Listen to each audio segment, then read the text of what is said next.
Psalms 3, verse 5 to 8. I lie down and sleep, I wake again, because the Lord sustains me.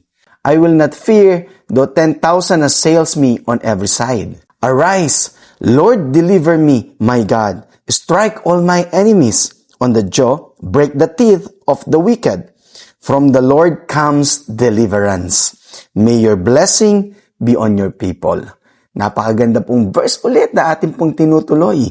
Sabi doon, matutulog ako pero ako'y babangon ulit dahil ang Diyos sinusustain niya ako. Ganun po ang ginagawa sa atin ng Panginoon. Sa bawat paghimlay natin, ginagawa po ng Panginoon, binibigyan niya tayo ng bagong kalakasan. Though may sorrow may last for the night, but His joy comes in the morning.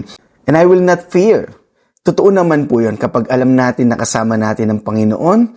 Hindi po yung hindi na natin nararamdaman ng takot, pero hindi tayo matatakot. Atin po mapaglalabanan ng takot dahil kasama po natin ang Panginoon. At ang sabi din po sa verse 8, ang deliverance po ay nanggagaling sa Panginoon. So makakaasa ka anuman ang iyong kalagayan na hindi maganda sa araw na ito, God can always deliver you from that kind of troubles, that bad situation in your life. God can always deliver us from the hand of the enemy.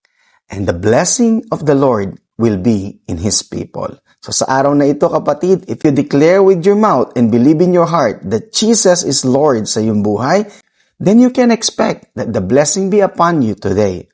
Mapagpalang araw!